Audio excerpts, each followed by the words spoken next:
Bapa di dalam surga, kami berterima kasih untuk segala sesuatu yang Engkau sudah kerjakan, khususnya di dalam KIN.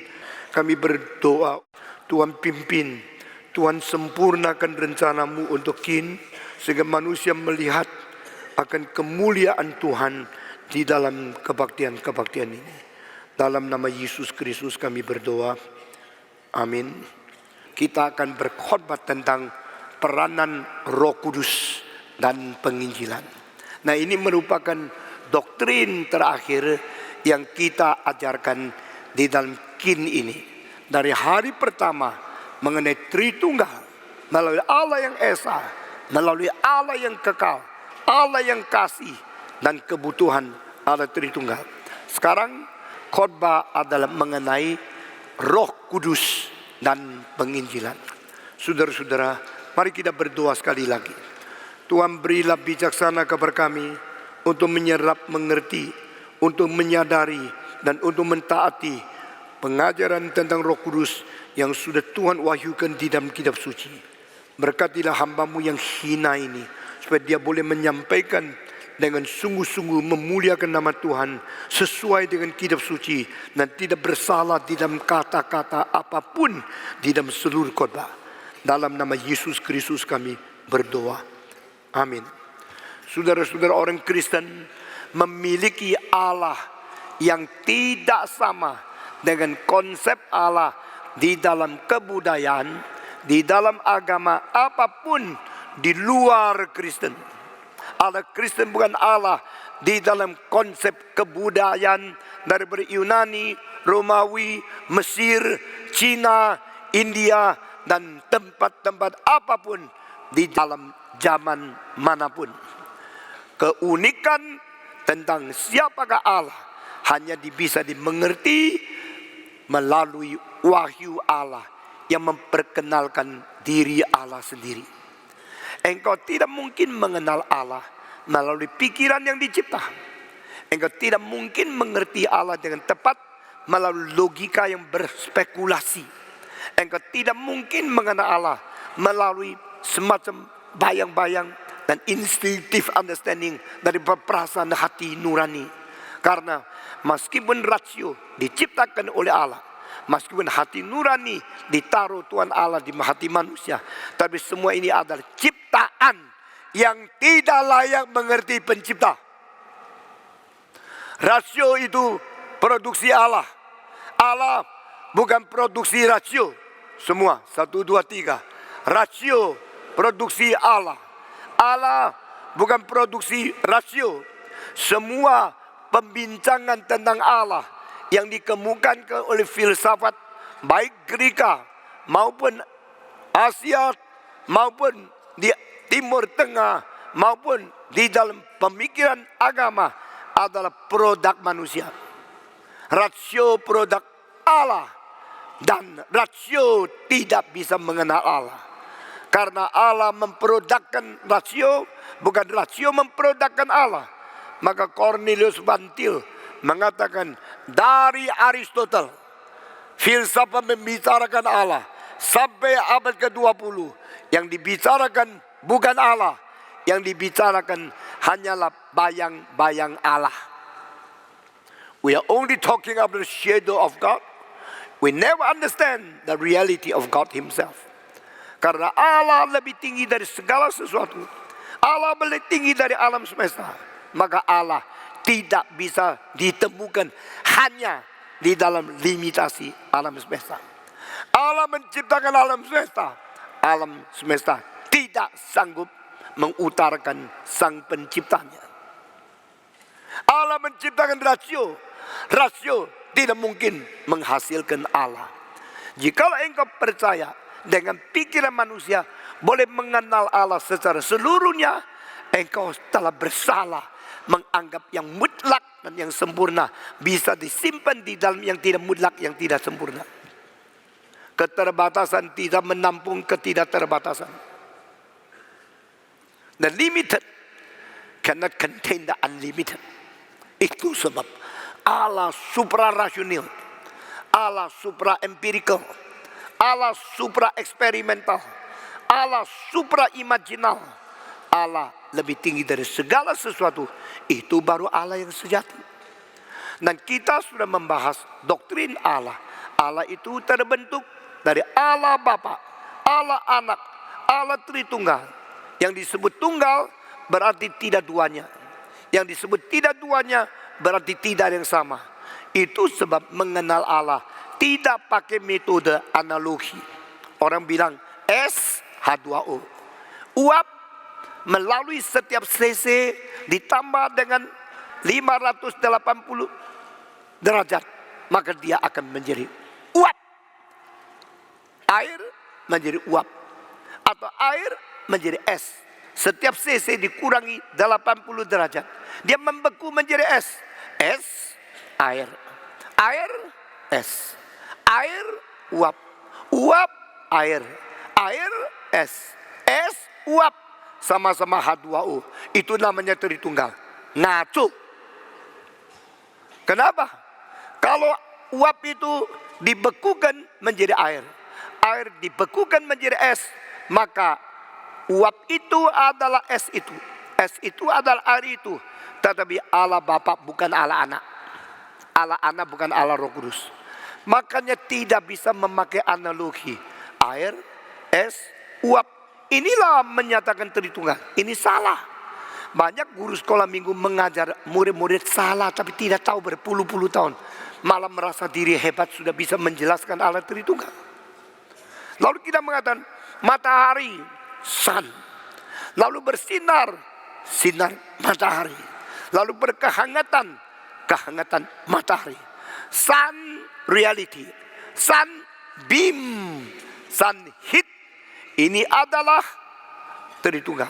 Allah Bapa, mataharinya. Yesus Kristus, cahayanya. Bisa dilihat. Kepanasan Roh Kudus, tidak bisa dilihat. Inilah Allah Tritunggal. Allah Bapa seperti matahari. Allah Anak seperti cahayanya. Allah Roh Kudus seperti kepanasan. Ini bukan Tritunggal. Karena apa? Cahaya matahari, bukan matahari. Kepanasan matahari, bukan matahari. Ini pun tetap tidak bisa menjelaskan apa itu Allah Tritunggal. Karena Allah itu Tritunggal yang esa, berarti tidak ada yang sama. Tidak ada yang mirip pun. Tidak ada yang bisa dibandingkan.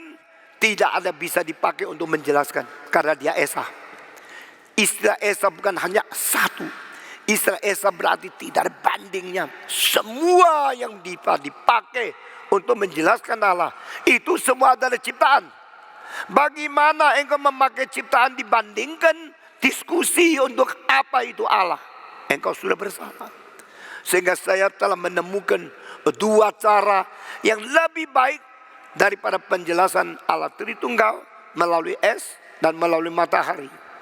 Itu adalah saya berkata, saya berkhotbah. Khotbah itu satu di dalam otak saya. Engkau dengar khotbah, khotbah itu menjadi satu khotbah di dalam otakmu. Nah, orang merekam khotbah saya utuh berada di rekaman. Ini 3 khotbah, sebenarnya 1 khotbah. Nah, apa yang saya katakan lebih dekat dengan Allah Tritunggal. Karena Allah Bapa, Allah. Allah Anak, Allah. Allah Roh Kudus, Allah. Bapa bukan anak, anak bukan Roh Kudus. Saya berkhotbah, khotbah itu dalam pikiranku. Engkau ada pribadi, khotbah masuk otakmu. Khotbah masuk ke dalam. Itu semua sama satu khotbah. Tapi khotbah di otakku adalah di dalam otakku. Lain sama di dalam otakmu. Sehingga satu yang utuh sama dengan satu yang utuh. Dengan satu yang utuh. Tapi 3 itu tetap adalah esa yang utuh. Tetapi tempatnya lain-lain. Tidak bisa diidentikan. Ini lebih dekat. Tapi ini masih tidak cukup.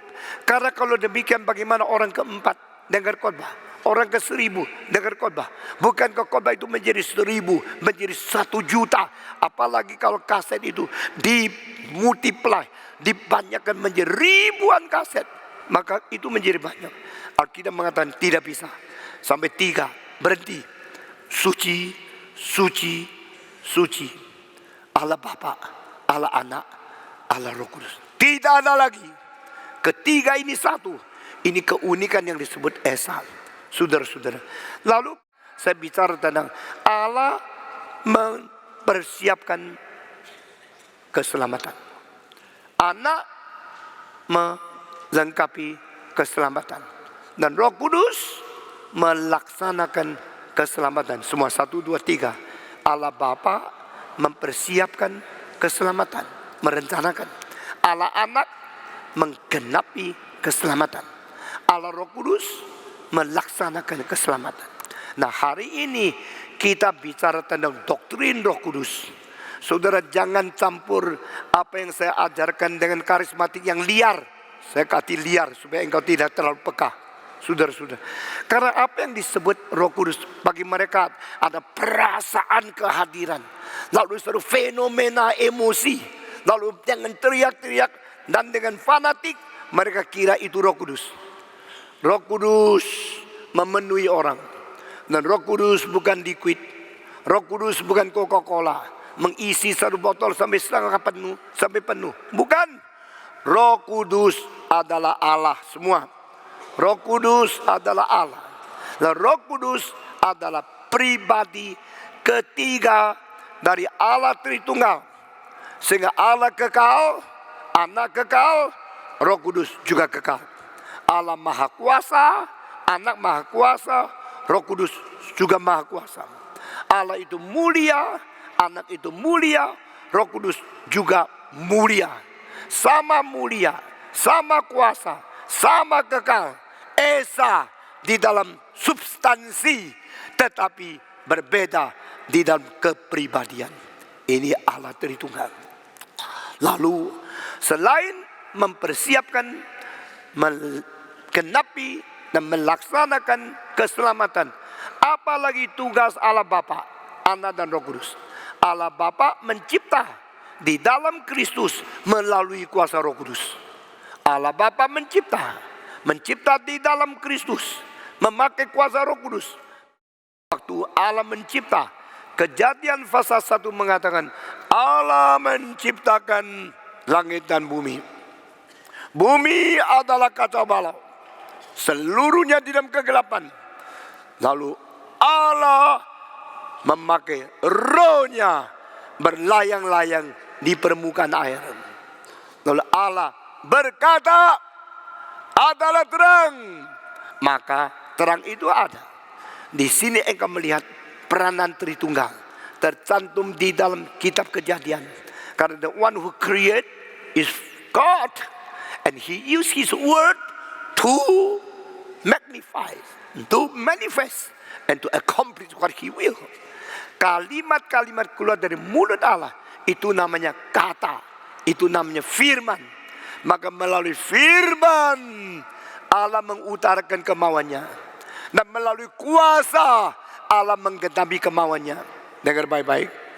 By His word He manifest His will of creation. By His spirit He accomplish His will of creation. Allah Bapa mencipta. Waktu Dia berkata, lalu kuasanya keluar. Di mana kata Allah keluar dari mulutnya, kuasanya sama juga keluar dari mulutnya. Kata-katanya mengutarakan kemauannya, kuasanya menggenapi kemauannya. Semua kata-kata Allah mengutarakan, baru ngomong sudah lupa ya. Kata-katanya mengutarakan kemauannya semua. Kuasa yang berada di kata itu menggenapi kemauannya. God the Father speaks, God the Son spoken, and God the Spirit accomplishes. Allah berkata, waktu berkata, firman keluar dari mulut Dia. Waktu firman keluar, hembusan napas ikut keluar. Mungkinkah engkau berkata tidak pakai napas? Kalau tape recorder bisa, kalau manusia tidak bisa. Saudara-saudara, saya kasih tahu sama kamu ya, itu berarti tarik napas kan? Sesudah tarik napas baru bisa ngomong. Jadi katamu ditunggangi oleh napasmu, dan katamu mengutarakan kemauanmu. Demikian Allah Bapa berkata, berarti Bapa pakai anak. Karena anak itu firman. Anak itu kata-kata dari Tuhan. Dari permulaan adalah firman. Firman berserta dengan Allah. Firman adalah Allah. Injil apa? Yohanes, pasal berapa? Ayat berapa? In the beginning was the Word. Word was with God, and the Word was God. Dari permulaan adalah firman. Firman beserta dengan Allah. Dan firman adalah Allah yang berfirman, berroh. Tidak ada binatang yang bisa mempunyai sastra. Tidak ada makhluk yang bisa mempunyai makna pikiran rumit dari berlogika. Karena apa? Logika itu namanya logos. Logos, firman. Logika dan firman di dalam kebenaran itu adalah yang dimiliki oleh Allah. Allah adalah Allah. Allah berkata. Dan kata itu adalah firman. Dan itulah anak Allah yang tunggal. Karena Allah hanya mempunyai sesuatu kebenaran yang tidak bisa didiskusikan dan tidak bisa diganti. Itu firman yang mutlak, Yesus Kristus. Jadi God the Father speaks the word. Word is the Son. By using the breathing. And breathing is Holy Spirit. Waktu Allah menghembuskan napasnya untuk mengwahyukan kepada para nabi perjanjian lama dan para rasul perjanjian baru. Hembusan napas itu namanya wahyu. Wahyu itu pekerjaan Roh Kudus. Yang diwahyukan itu firman. Firman itu Kristus, anak Allah. Allah Bapa, Allah Anak, Allah Roh Kudus bersatu di dalam mengwahyukan kebenaran. Dan Allah Bapa, Allah Anak, Allah Roh Kudus bersatu di dalam menggenapi keselamatan. Allah Bapa, Allah Anak, Allah Roh Kudus bersatu di dalam menjadikan penebusan. Ini semua hanya ada di doktrin Kristen. Agama lain tidak pernah mengerti, tidak mungkin mengerti, tidak bisa capai pengertian. Karena mereka adalah dari yang dicipta mau mengerti yang mencipta. Ini tidak mungkin. Tapi baru dari kita orang Kristen yang mencipta, memberitahu, baru kita tahu. Ini mungkin. Amin. Saudara dengar baik-baik ya. Dan saya berkata kepada saudara, di seluruh Indonesia yang berkhotbah secara begitu ketat dan begitu sinkron dan begitu semua menjadi satu adalah di gerakan reform. Saya telah memakai beratus-ratus jam memikirkan bagaimana membuat orang Indonesia mengerti yang benar. Karena terlalu banyak ikut khotbah-khotbah karu-karuan. Jangan kira banyak pengkhotbah karismatik yang liar, yang dari luar negeri, pinter. Mereka yang mengerti sangat sedikit, mengerti sangat dangkal, mengerti sangat kacau, dan mengerti sangat salah. Sekarang engkau harus diobati, dan pada waktu mau obati engkau perlu operasi. Sakit enggak? Mau enggak? Kalau bisa operasi jangan keras-keras dong. Tolong dong. Jangan operasi tetapi kosok-kosok saja. Pakai balsem saja. Tidak bisa. Kalau salahnya otak, pakai balsem-balsem, kulitnya toh yang panas. Kankernya tidak bisa dikeluarkan. Mesti buka tulangmu. Waktu sakitnya. Mesti buka jantungmu. Waktu pedihnya. Tapi saya harus melakukan itu. Supaya engkau mengerti. Sekarang Allah Bapa, Allah Anak, Allah Roh Kudus. God, the source. Word spoken out. Spirit to reveal. Allah Bapa melalui Allah Anak turun ke dalam dunia dan Roh Kudus yang mengerjakan semua ini. Saya langsung masuk ke dalam Roh Kudus. Apakah tugas Roh Kudus paling besar? Saudara-saudara, bukan itu. Roh Kudus tugas paling besar menurunkan firman dari surga ke bumi. Semua 1, 2, 3. Menurunkan firman dari surga ke bumi. Nah, Roh Kudus kenapa menurunkan firman dari surga ke bumi?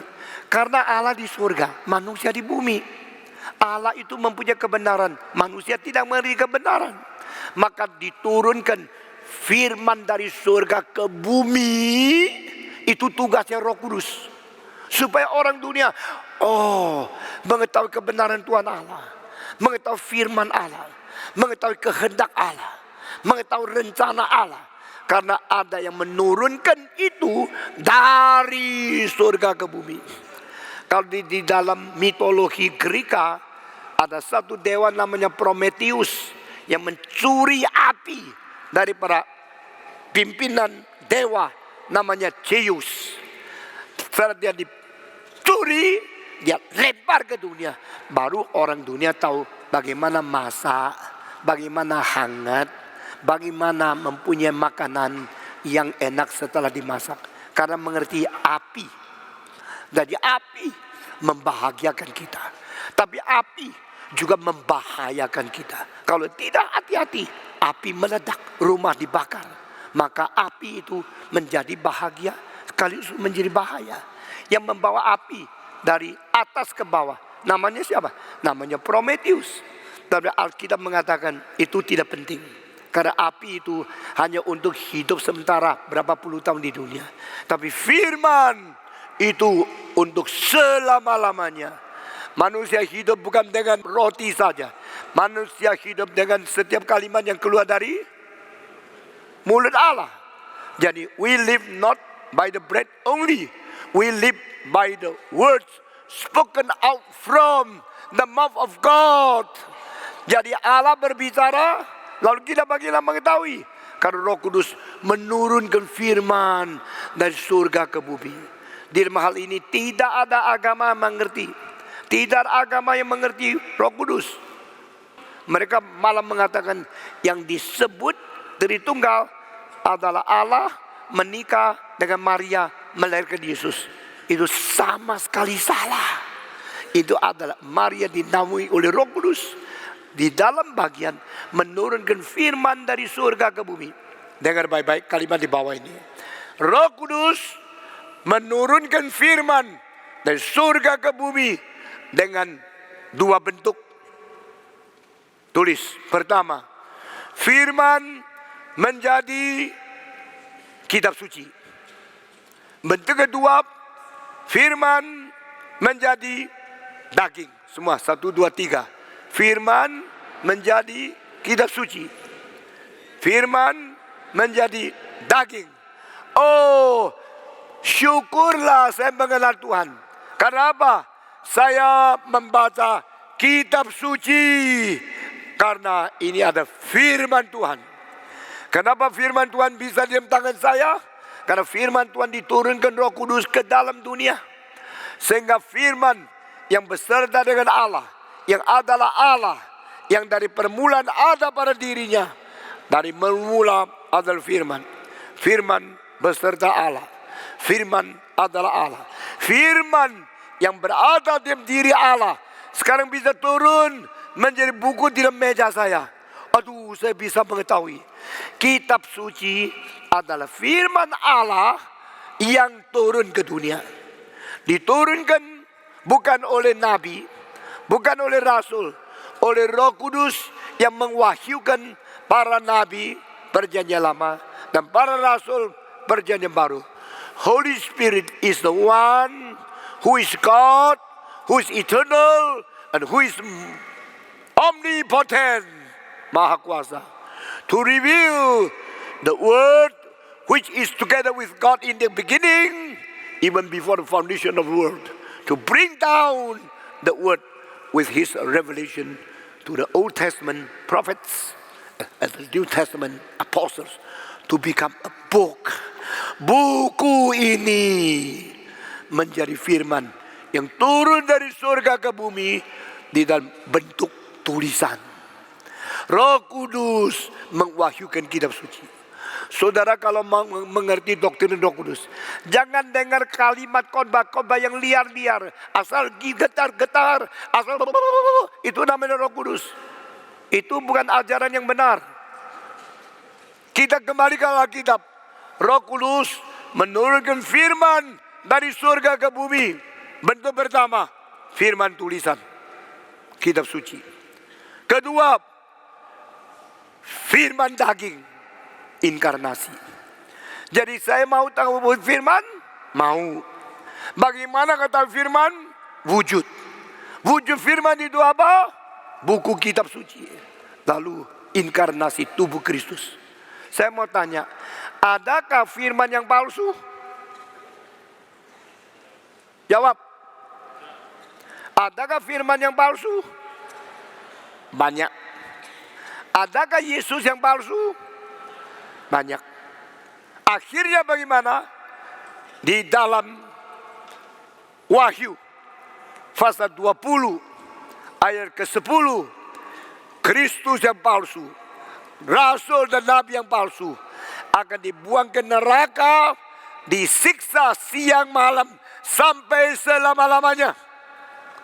Itu sebab orang Kristen harus matanya jeli, hatinya peka, dan rohnya taat kepada Tuhan, supaya kita dengan sensitif bisa membedakan firman yang asli atau firman yang palsu. Jangan lupa, Rolex palsu mirip sekali sama yang asli. Jangan lupa, berlian yang palsu mirip sekali dengan berlian yang asli. Bedanya cahayanya kurang sedikit. Cahayanya kurang sedikit, harganya beda 100.000 kali. Saudara-saudara, waktu Rolex emas yang palsu sama Rolex emas yang asli difoto, semua sama. Apalagi canggihnya teknologi sekarang memakai cara ukur daripada komputer, sehingga sampai 1/1000 mili pun semua sama. Kalau saya pamerkan yang asli sama palsu, hanya yang betul-betul pintar bisa membedakan. Kalau mungkin kaum pilihan pun ditipu, kalimat ini dari siapa? Engkau tidak baca kitab suci ya? Dari mulut siapa muncul kalimat ini? Kalau mungkin kaum pilihan pun akan ditipu, kalimat dari siapa? Dari Yesus. Yesus bicara tentang kedatangan dia, dan dia muncul satu kalimat. Kalau mungkin kaum pilihan Tuhan pun ditipu oleh setan. Itu berarti apa? Jangan sombong. Engkau marah kalau saya maki-maki ini tidak benar. Engkau kira saya marah kamu. Saya marah yang tidak benar, kok engkau kok sendiri marah. Berarti engkau sudah mengaku engkau salah. Kalau saya mengatakan TBC bahaya, engkau bilang marah saya ya, berarti engkau mengaku engkau TBC. Ini logika kan? Jadi kalau saya katakan ada yang palsu, engkau bilang iya ya, kalau begini bagaimana? Kalau yang saya punya itu palsu, bukan saya tertipu. Engkau gelisah, memfihak saya, baru pintar. Memfihak yang palsu, goblok. Saudara-saudara, Roh Kudus menurunkan firman, setan langsung memasukkan firman. Roh Kudus menarik Maria menjadi Yesus Kristus, setan langsung membuat Yesus yang palsu. Jadi kitab yang palsu banyak, nabi yang palsu banyak, rasul yang palsu banyak, tetapi yang paling menakutkan Yesus yang palsu. Yesus berkata, hari itu kalau engkau dengar orang mengatakan Kristus di sini, Kristus di rumah, jangan percaya. Berarti asal dia namakan gereja, dia gereja. Tidak. Asalkan dia namakan diri nabi, dia nabi. Tidak. Asalkan dia rasa dia rasul, dia rasul. Tidak. Asal dia rasa dia Kristus, dia Kristus. Tidak. Saudara mau tahu kalimat di bawah ini? Pada zaman Yesus hidup di dalam dunia, itu adalah waktu setelah 200 Kristus palsu sudah pernah muncul. Sebelum Yesus, puluhan tahun, akulah Mesias, akulah Mesias, akulah Mesias. Sudah lebih 200 Mesias palsu muncul, baru Yesus turun ke dunia. Lalu orang Yahudi turun lihat yang mana Mesias, yang mana Mesias. Mereka akhirnya memberikan kesimpulan, Yohanes Pembaptis pasti Mesias. Karena apa? Karena selama 400 tahun tidak ada orang menjadi nabi yang diutus oleh Allah. Selama 400 tahun, tidak ada orang mempunyai keberanian seperti Yohanes yang hanya umur 30. Selama 400 tahun, tidak pernah ada satu orang berdaya tarik menerima ribuan, ratusan ribu keluar dari segala desa kampung menuju ke Yordan dan menerima baptisan. Oh, he must be Christ. Yohanes pasti adalah Mesias. Inilah Mesias yang kami harap-harapkan. Tapi dia muncul di padang belantara karena waktunya belum sampai. Kalau waktu sampai dia akan masuk bawa tentara, membentuk akan regu yang besar, mendempur, merebut kembali Yerusalem, membikin kerajaan Daud diperkembangkan lagi dan dibangunkan kembali. Mereka membayangkan Yohanes baptiskan, bertobatlah, kerajaan Allah sudah dekat. Berapa dekatnya? 2 bulan lagi ya, 3 minggu lagi ya, kerajaan Allah sudah dekat. Wah, berarti saya berbahagia. Sebelum saya mati, saat saya masih hidup, saya boleh melihat sendiri kerajaan Allah tiba. Aduh, betapa bahagia. Dan yang membuat kerajaan Allah bangkit adalah Yohanes. Siapa tahu dia raja. Dia sekarang diam-diam. Nanti sesudah waktunya mengatakan, jadi tentara, sekarang siapkan uang, beli senjata, melawan orang Romawi, rebut kembali takhta. Jangan biarkan Herodes duduk di atas tahta. Mari kita bangkitkan raja yang baru, Mesias. Rakyat-rakyat waktu itu mengatakan, you are the Messiah. You are the Christ. Are you the Christ? Wah, pada waktu seluruh masyarakat ragu-ragu, semua goncang. Orang Farisi menjadi hebat, heboh. Kalau Yohanes Mesias, persiapan mesti bagaimana? Saluran uang dana mendukung dia mesti berapa banyak? Lalu uang dana itu harus beli senjata berapa banyak?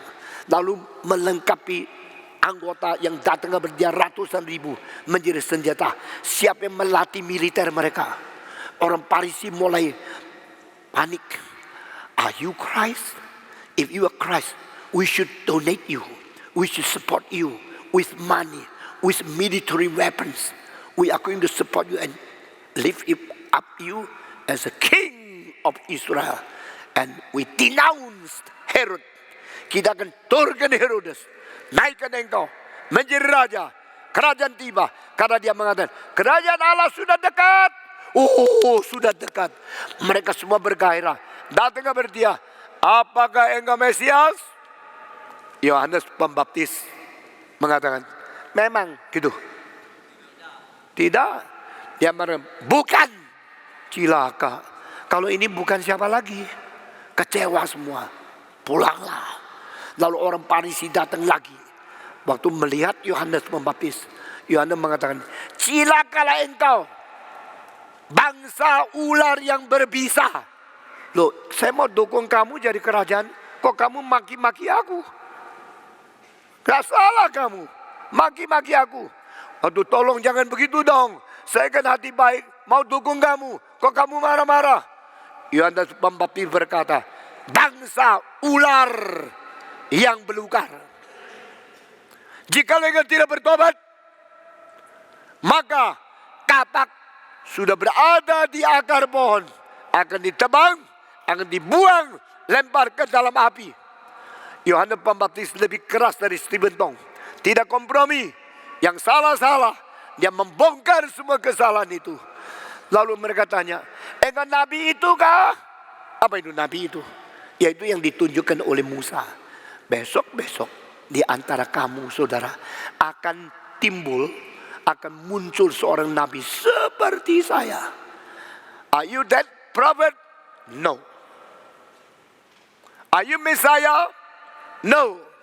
Engkau bukan Kristus, bukan Mesias, bukan nabi itu. Siapa engkau? Aku hanya suara yang berada di padang belantara, meluruskan jalannya, memotong semua bukit yang terlalu tinggi, mengisi semua lembah yang terlalu rendah, jadikan rata supaya Kristus boleh datang di dalam jalan raya dari raja. I'm not Messiah. I'm not the prophet. I'm only the voice in the wilderness to prepare the way for the king to come. Aku hanyalah seorang suara di dalam padang belantara yang mempersiapkan jalan untuk raja boleh datang. Aku perintis, aku bukan Mesias, aku persiap, aku bukan raja, aku bukan Kristus, aku hanya hambanya saja. Saudara-saudara sekalian, kita melihat zaman itu mereka ingin sekali cepat melihat kerajaan Allah tiba, tapi bukan, saudara-saudara. Lalu kita melihat Roh Kudus mempersiapkan urapan kepada pembaptis. Roh Kudus mengurapi Yesus Kristus, dan pada waktu Yesus Kristus jalan mendekati akan Yohanes Pembaptis, dia berkata, "Behold, the Lamb of God who takes away the sins of the world." Lihatlah anak domba Allah yang akan mengangkat semua dosa seluruh dunia, yang menghapus dosa seluruh dunia. Inilah anak domba Paskah yang pernah kita mengerti di dalam peristiwa orang Israel keluar dari tanah Mesir. Harus disembelih satu domba mati, mengalirkan darah, mengganti kita, sehingga hukuman Allah tidak tiba kepada kita. Jadi persiapan Alkitab begitu jelas. Yesus adalah Mesias. Sebelum Yesus datang, sudah lebih 200 orang mengaku diri Mesias, tapi semua palsu, semua terbongkar, semua agenda hancur. Sampai Yesus Kristus datang, barulah firman sungguh-sungguh menjadi daging. Kembali, Alkitab mengatakan Roh Kudus yang menurunkan firman dari surga ke bumi. Bentuk pertama, kitab suci melalui mengwahyukan nabi di dalam perjanjian lama, mengwahyukan rasul di dalam perjanjian baru. Perjanjian lama, perjanjian baru menerima wahyu Tuhan, maka firman melalui pimpinan Roh Kudus turun ke dunia menjadi kitab. Word became book. The word of God, the truth in heaven revealed and now exists in the form of a book called Bible. Gereja mempunyai firman karena kita boleh membaca kitab suci. Gereja mempunyai firman karena kita boleh menerima Yesus Kristus. Bentuk pertama adalah buku. Bentuk kedua adalah tubuh Kristus. Firman menjadi apa? Firman menjadi daging. Anak Allah di surga turun ke dunia menjadi anak manusia. The Son of God become the Son of Man, which was generated in eternity, now born into human world through a virgin womb. Kalimat yang penting dan berkarbas, the virgin womb and the empty tomb. Christianity menyatakan diri melalui rahim seorang perawan yang seharusnya kosong tetapi sekarang diisi, menuju kepada kuburan yang seharusnya isi sekarang menjadi kosong. Ini rahasia kekristenan. Kekristenan terdiri daripada dua fakta yang sangat ajaib, yang mujizat, yang tidak mungkin terjadi dan tidak bisa dimengerti oleh rasio yang dicipta oleh Tuhan. Karena Allah lebih besar dari rasio. The virgin womb and the empty tomb. Rahim yang mestinya kosong sebab tidak dimasuki sperma, tidak ada hubungan seks, belum pernah nikah, belum hubungan antara kelamin. Dia seorang perawan yang suci, yang bersih, yang murni, yang tidak pernah ada pengalaman seks. The womb in the virgin, now he is conceiving the Son of God.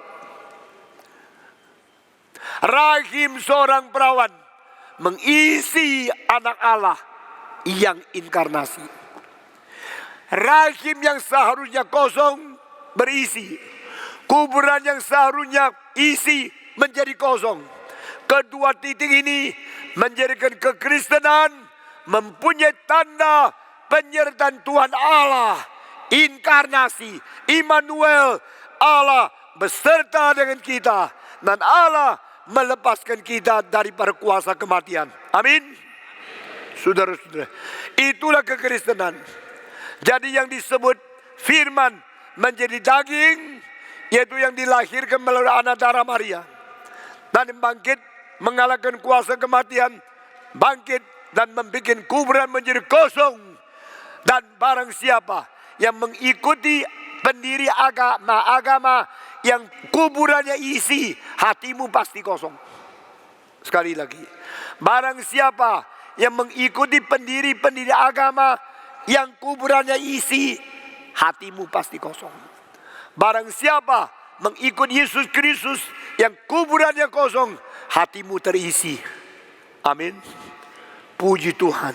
My heart is filled with hope, with reality of the future life, with the concrete manifestation of the promise of God. Christ in my heart, because Christ is not in the tomb. Karena Kristus tidak di kuburan, maka Kristus dalam hatiku. Kuburan kosong menjadi pengikut berisi. Kuburan yang isi menjadikan pengikut hidup kosong. Gampang sekali mengerti. Saudara-saudara, mari kita bersyukur kepada Tuhan. Apa pekerjaan Roh Kudus? Roh Kudus menurunkan firman dari surga ke dunia. Roh Kudus menurunkan firman dari surga. Bentuk pertama menjadi buku. Roh Kudus menurunkan firman dari surga ke dunia. Bentuk kedua jadi daging. Melalui kitab suci yang mencatat Yesus akan datang, akan lahir, akan berada di Bethlehem, akan dijual 30 keping perak, akan dipaku di atas salib, akan berteriak Allahku, Allahku, mengapa meninggalkan aku, akan dikuburkan dengan orang kaya, akan bangkit pula, akan membasmi, menghapus kuasa kematian sampai selama-lamanya. Menurut Yesaya pasal 25 ayat 8. Semua yang tercatat di kitab suci adalah firman yang bernubuat tentang firman. Firman yang bersifat tulisan, bernubuat tentang firman yang berbentuk daging. Nubuat-nubuat perjanjian lama digenapi oleh perjanjian baru. Semua nubuat-nubuat daripada nabi-nabi terwujud di dalam Yesus Kristus. Dan Yesus Kristus yang datang ke dunia dengan daging, darah, seperti engkau dan saya, boleh mengalirkan darah, menghapus dosamu. Boleh bangkit pula dari antara orang mati, membenarkan kita. Sehingga kita menjadi orang-orang yang percaya kepada Tuhan, karena firman menyertai kita. Ini namanya Immanuel. Ini namanya inkarnasi. Ini pekerjaan Roh Kudus. Pekerjaan Roh Kudus yang begitu penting kita tidak peduli. Kita cuma peduli. Itu Roh Kudus. Tidak benar. Saudara-saudara, kembali kepada ajaran yang benar dari Alkitab suci. Kembali kepada inti pekerjaan Roh Kudus yang sesungguhnya adalah untuk Injil. Dan setelah Yesus mati dan bangkit, dia sebelum naik ke surga, dia berkata apa?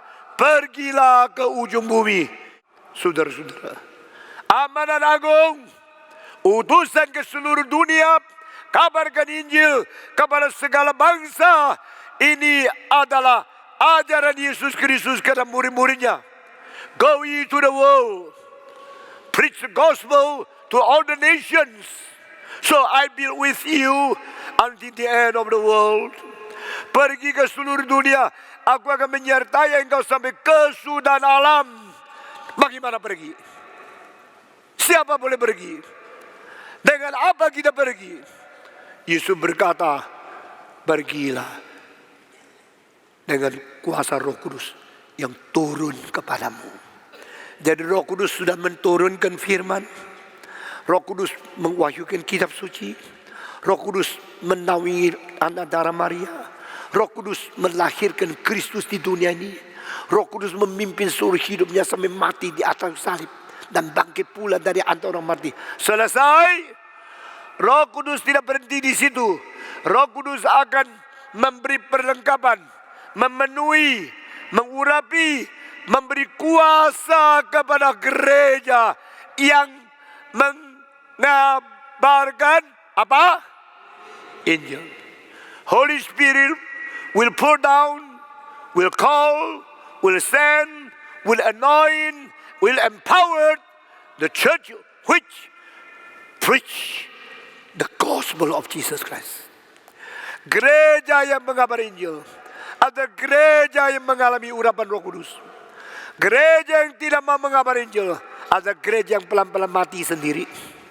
Coba lihat gereja yang tidak mengabar Injil, khususnya yang melawan Injil, yang tidak setuju Injil dan memadamkan api Injil.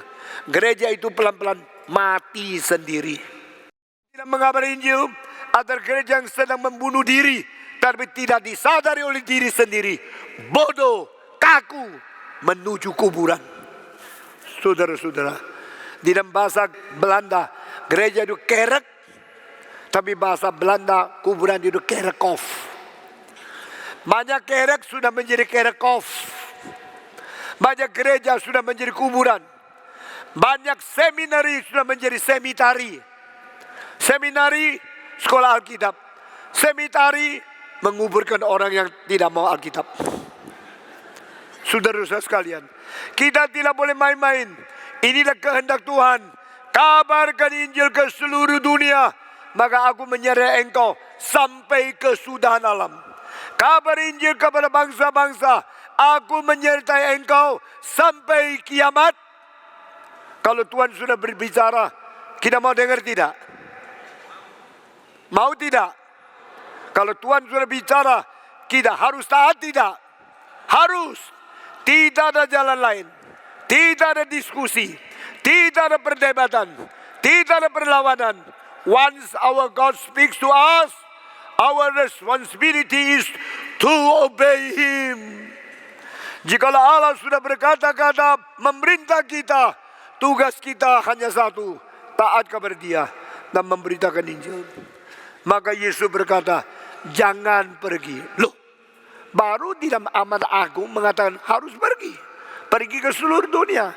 Sekarang mengapa engkau mengatakan jangan pergi? Pada waktu Yesus naik ke surga, sebelum dia naik, dia pesan kalimat terakhir. Jangan pergi sampai Roh Kudus turun kepada kamu. Roh Kudus akan memberi kuasa kepada kamu menjadi saksiku dari Yerusalem, Yudea, Samaria, sampai ke ujung bumi. Saudara-saudara, kin akan selesai.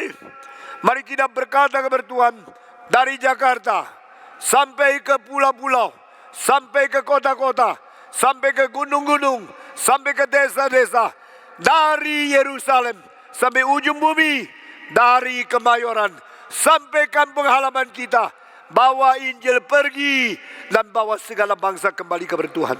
Amin. Bagaimanakah Roh Kudus memperkuat orang mengabar Injil? Firman utama. Kristus yang mati dan bangkit utama. Firman mencatat nubuat tentang Kristus. Kristus menggenapi firman yang menubuat. Ini sudah jadi di dalam sejarah. That is a historical fact. Prophesied in the Bible and accomplished in the life of Jesus Christ. Yesus sudah mati dan bangkit. Sekarang Yesus sudah ada di surga. Dan Yesus sudah mengutus Roh Kudus. Tinggal kita mengabarkan Injil.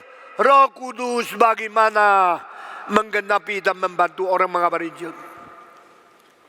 Pertama, Roh Kudus membaptiskan kita ke dalam tubuh Kristus yang kudus dan am. Ini tertarik. Apa itu baptisan Roh Kudus?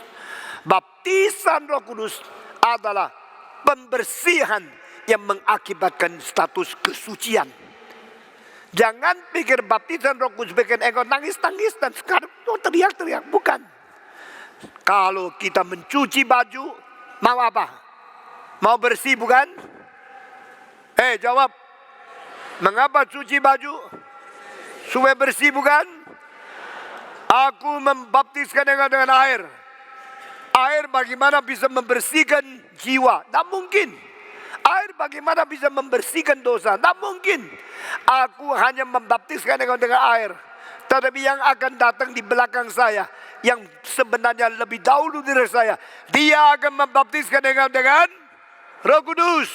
Aku membersihkan engkau hanya secara simbolik, hanya secara fenomena, hanya secara simbol lahiria. Tapi Roh Kudus datang akan membaptiskan engkau, memberikan engkau hidup kesucian, menjadi status anak Allah, orang kudus.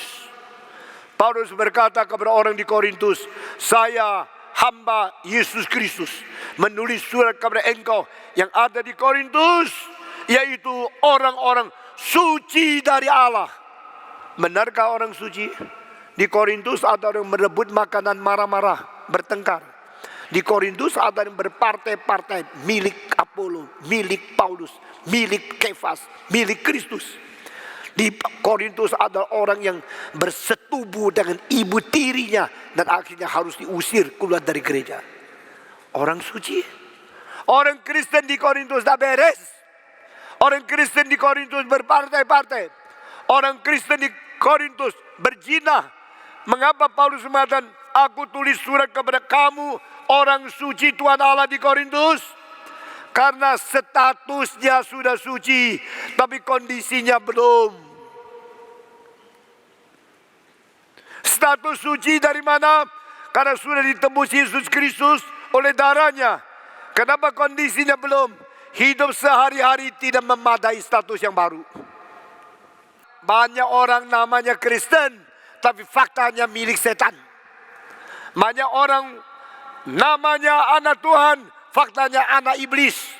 Karena masih bohong, masih berzina, masih mabuk-mabuk, masih narkoba, masih melacur, masih menipu, masih berdagang bohong. Saudara-saudara, jangan menipu Tuhan. Jikalau kita anak Tuhan, secara status sudah disucikan, orang suci dari Tuhan. Biar kita mempunyai kondisi hidup kelakuan memadai apa yang kita miliki di dalam status. Baptisan Roh Kudus bukan gejala begini-begini. Baptisan Roh Kudus membersihkan engkau, mencuci engkau, menjadi engkau mempunyai status suci sebagai milik Tuhan. Itu baptisan Roh Kudus. Setelah membaptiskan engkau, membersihkan engkau, memperandakan hidup yang baru, sehingga engkau menjadi milik Tuhan karena mempunyai hidup yang baru di dalam hatimu. Sesudah itu, dia memimpin hidupmu. Mimpin dengan apa? Dengan firman. Firman yang sudah diturunkan menjadi pedoman, menjadi standar, menjadi kriteria, menjadi fondasi untuk mengajar kita. Roh Kudus tidak pernah memimpin pakai buku lain. Di dalam Mormon ada buku kitab suci dan buku Mormon. Itu omong kosong. Hanya kitab suci sudah cukup, tidak perlu tambah-tambah. Di dalam buku daripada orang-orang saksi Yehova, selain kitab suci, masih ada buku yang ditulis oleh Rutherford dan Russell. Itu omong kosong. Hanya kitab suci sudah cukup. Di dalam agama Advent, selain kitab suci, masih ada buku namanya The Controversial of Faith yang ditulis oleh seorang perempuan yang namanya ada Mrs. Ellen White. Di dalam ajaran daripada Christian Science, selain buku Alkitab, masih ada buku yang ditulis oleh Eddie Mary Baker. Ini semua tambah-tambahan perkataan manusia untuk dianggap memperlengkapi kitab suci yang tidak perlu. Alkitab dalam kitab Wahyu mengatakan setelah firman Tuhan ini selesai, yang menambah dan yang mengurangi akan dicoret namanya daripada buku Al-Hayat. Saudara-saudara, karena pendeta-pendeta suka Tuhan mengwahyukan saya, itu menghujat, berarti mereka tidak percaya kitab suci sudah sempurna. Kalau kitab suci sudah sempurna, mengapa perlu wahyu baru lagi? Tidak perlu. Nah, mereka mengatakan Roh Kudus bebas, jangan diikat. Jangan diikat oleh apa? Jangan diikat oleh kitab suci. Berarti kitab suci mengikat Roh Kudus. Kitab suci adalah saksi Roh Kudus mengwahyukan. Mengapa kitab suci bisa mengikat Roh Kudus? Ajaran salah. Dari dasar sampai fenomena semua salah. Kalau engkau tidak bertobat, cilakalah engkau. Saudara-saudara, tidak lagi pendeta, biarpun dia besar, yang mengatakan, saya menerima wahyu baru dari Tuhan. Itu semua penipu. Itu semua omong kosong. Firman sudah diturunkan di dalam bentuk tulisan, kitab suci. Firman sudah diturunkan dalam bentuk daging, Yesus Kristus. Di luar kitab suci, tidak ada kebenaran yang membawa kita kembali kepada Allah. Amin. Di luar Yesus Kristus, tidak ada juru selamat lain yang membawa kita kembali kepada Allah. Amin. Yesus berkata, akulah jalan, kebenaran dan hidup. Tidak ada seorang pun kembali kepada Allah tanpa melewati aku. Dan hanya melewati aku, kita boleh kembali kepada Allah. Saudara-saudara, Roh Kudus menghidupkan kita. Roh Kudus memperlengkapi kita. Roh Kudus mewahyukan, mencerahkan wahyu kitab suci kepada kita. Roh Kudus memimpin kita ke dalam segala kebenaran kitab suci. Dan Roh Kudus melengkapi kita dengan kuasa melalui hidup suci, sehingga kuasa mengalir melalui kita, tidak ada halangan apa-apa. Seperti pipa yang bersih menyalurkan air dari tangki air ke mulut kita dengan lancar. Tetapi kalau pipa itu penuh dengan kotoran, karat, atau banyak bahan-bahan yang membuntukan, air itu di tangki penuh, tapi mulut saya masih aus karena tidak bisa menyalur. Demikian Tuhan mau memakai orang yang hidup suci. Orang yang hidup suci menjadi saluran, orang hidup suci menjadi instrumen, orang hidup suci menjadi pengantara dari anugerah Tuhan yang memberikan sumber berkat menuju kepada orang yang diberkati. Itu namanya hidup suci, supaya patut dipakai oleh Tuhan. Di seluruh dunia orang suruh saya tanda tangan di kitab sucinya. Ada yang bawa buku, saya bilang tidak, tanda tangan di buku, hanya di kitab suci. Lalu saya selalu pilih 2 Timotius pasal 2 ayat 21, khususnya kepada pemuda. Jadilah suci supaya layak dipakai oleh Tuhan. Saudara-saudara, ini ayat yang penting sekali. To be holy in order to be used by God. Allah hanya memakai orang yang suci. Allah tidak pernah suka memakai orang yang najis. Menjadi pendeta mau dipakai Tuhan? Mau. Menjadi penginjil mau dipakai Tuhan? Mau. Maukah engkau mempunyai kuasa dari Tuhan? Mau. Kalau mau dipakai Tuhan, salah satu syarat, kalau kita boleh bicara tentang syarat, ia adalah hidup suci supaya layak dipakai oleh Tuhan. Amin. Tuhan berkati kita, bersihkan kita, dan orang yang hidup suci, dan orang yang mencari wajah Tuhan. Seek ye the kingdom of God first. Seek ye the righteousness of God first. Seek ye the countenance of God, and seek ye the power of God. Carilah wajah Tuhan. Carilah kuasa Tuhan. Kenapa? Apa artinya cari wajah Tuhan? Berarti senantiasa ingin hidup hanya di hadapan Tuhan. Hidup dilihat Tuhan. Hidup diinspeksi Tuhan. Hidup di depan wajah Tuhan. Orang seperti ini tidak berani berdosa. Orang seperti ini tidak berani tidak setia. Orang seperti ini tidak berani kendor. Karena dia mau menjadi orang yang hidup berkenan kepada Tuhan di depan wajah Tuhan. Tuhan memberkati kita. Khotbah saya sampai di sini. Inilah pekerjaan Roh Kudus, dari turunkan firman sampai memberikan hidup, sampai memakai orang suci untuk menjadi pekabar Injil yang ampuh, yang sungguh-sungguh dipenuhi oleh kuasa Tuhan. Mari kita berdoa.